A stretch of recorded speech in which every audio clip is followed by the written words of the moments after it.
We are to group 4 and we're going to discuss the geologic hazard of the municipality of Itogon, Benguet.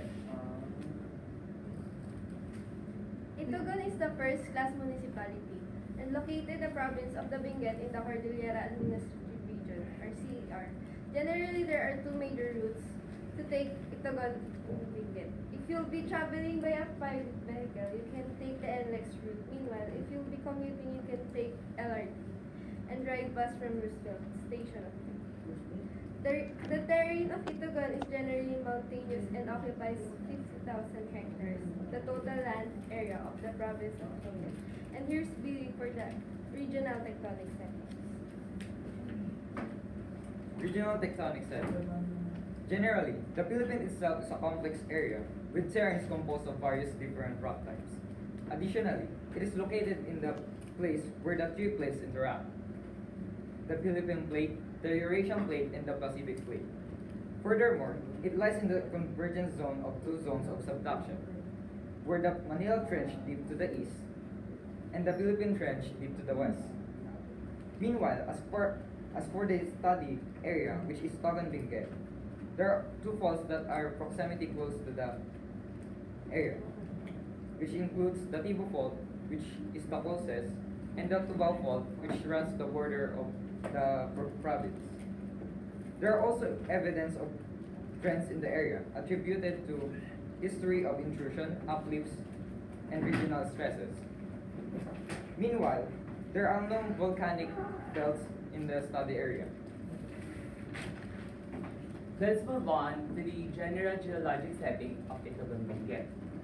Cordillera region has a stratigraphic column mainly composed of different kinds of rock formations, and the oldest is the Pugo Formation, dates back to the late Cretaceous. At the top of this is the Malitep and the Sagrada Rock Formations.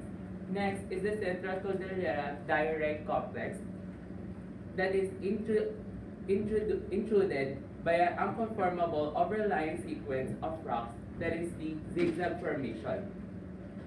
Next are the intrusive Itogon quartz diorite and the Cannon limestone, dates back to the Middle Miocene. At the top of those two are the Klondike Formation and the more complex rock formation characterized by intrusion.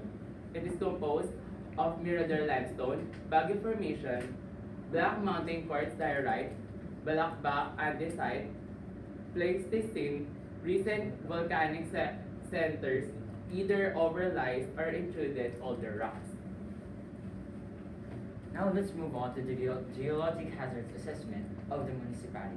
So the area of Itogon Benguet can be noted for its geologic weaknesses. So the area is prone to many geohazards, which include the fault and seismicity related hazards. So let's dive deep into that one. According to a DENR geohazard map, study area is at low susceptibility with regards to liquefaction.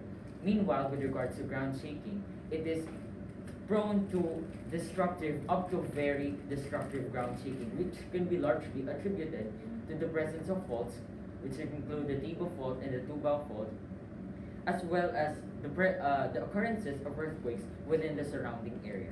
So meanwhile, the study area is categorized as highly susceptible to mass movements, with specifically rainfall-induced and earthquake-induced landslides. So occurrences of mass movements include the recent September 2018 rainfall-induced landslide in Barangay Upag, which is largely influenced by continuous rains from the days leading up to the incident.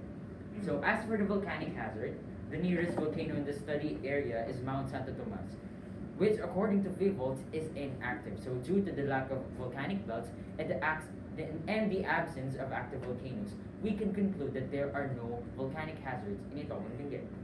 Let's move on to the hydrologic hazards. Although the terrain of Itogon is generally mountainous, the areas near the Agno River or the low-lying areas in the province is highly susceptible to flooding.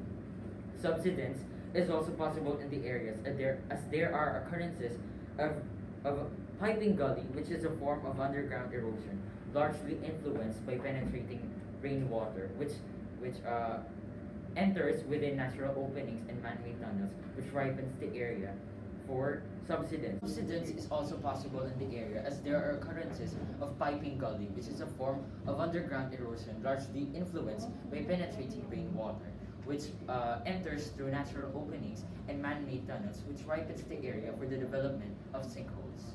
So as for the conclusion and recommendation, we have Donald D. Domingo to discuss this. Okay, now for our conclusion, the district of Itogon, as appeared on table 6.1, is inclined to several geographical risks. The study area is known to be prone to earthquakes and also the piping that happens inside this dirt, debilitating the grounds, making it exceptionally defenseless due to both thermo-instigated and precipitation-prompted landslides. Moreover, the examination region is additionally inclined to subsidence and flooding.